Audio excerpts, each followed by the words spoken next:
انسانوں کی رہبری اور انسانوں کی رہنمائی فرمائے۔ چنانچہ آخر میں اللہ رب العزت نے اللہ کے رسول صلی اللہ علیہ وسلم کو بھیجا، اور اللہ کے رسول صلی اللہ علیہ وسلم کو ایک کتاب لے کر بھیجا، قرآن مجید،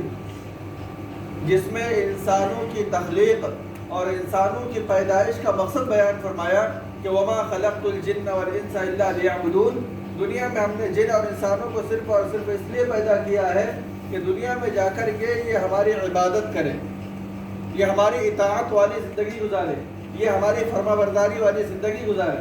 اس لیے قرآن مجید میں اللہ رب العزت فرماتے ہیں کہ انسانوں کے دل، انسانوں کے جذبات، انسانوں کی زندگی ایسی ہونا چاہیے کہ ان صلاتی و نسکی و محیایا و مماتی للہ رب العالمین، کہ ہم سب اس جذبے کے ساتھ زندگی گزارے کہ میری نماز، میری قربانی، میری زندگی، میری موت، سب کچھ دونوں جہاں کے پروردگار کے لیے ہے، لا شریک لہ، اس کے علاوہ کوئی پالنہار نہیں، اس کے علاوہ کوئی معبود نہیں، اس کے علاوہ کوئی خدا نہیں، اس کے علاوہ کوئی عبادت کے لائق نہیں۔ وَبِذَلِكَ أُمِرْتُ، اور اللہ نے انہی باتوں کو حکم دیا ہے کہ ہم اس کی اطاعت کرتے ہوئے، بندگی کرتے ہوئے، فرما برداری کرتے ہوئے زندگی گزارے۔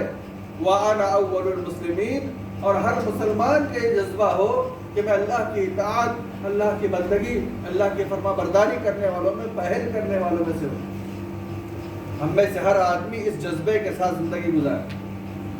اس لیے حدیث قدسی میں اللہ رب العزت فرماتے ہیں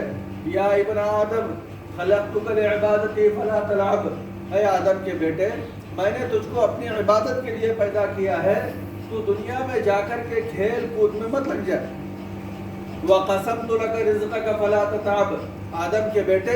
میں نے تیری روزی کو تقسیم کر کے رکھا ہے، تو دنیا میں جا کر کے روزی کے کمانے کے چکر میں تھک مت۔ ان رضیت بما قسمت لك ارحت بدنك وقلبك، اگر تو میری تقسیم کی ہوئی روزی پر راضی رہے گا تو پھر میں تیرے جسم کو بھی راحت پہنچاؤں گا اور تیرے دل کو بھی راحت پہنچاؤں گا۔ وَكُنْتَ عِنْدِي مَحْمُودًا، اور پھر تو میرے نزدیک میرے محبوب ترین بندوں میں سے بن جائے گا۔ آگے فرمایا وَإِن لَمْ تَرْضَىٰ بِمَا قَسَمْتُ لَكَ، اگر تم میری تقسیم کی ہوئی روزی پر راضی نہیں ہوگے، لَأُسَلِّطَنَّ عَلَيْكَ الدُّنْيَا، تو پھر ہم دنیا کی فکروں کو تمہارے اوپر مسلط کر دیں گے۔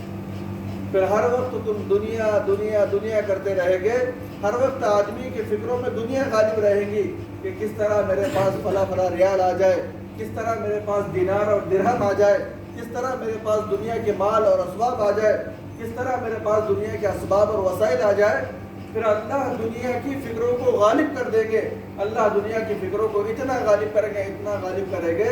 لَأُسَلِّطَنَّ عَلَيْكَ الدُّنْيَا تَرْكُضُ فِيهَا كَرَكْضِ الْوُحُوشِ فِي الْبَرِيَّةِ، حدیث میں فرمایا کہ پھر تم دنیا کے چکر میں، دنیا کمانے کے چکر میں دنیا کے پیچھے ایسے بھاگو گے، ایسے بھاگو گے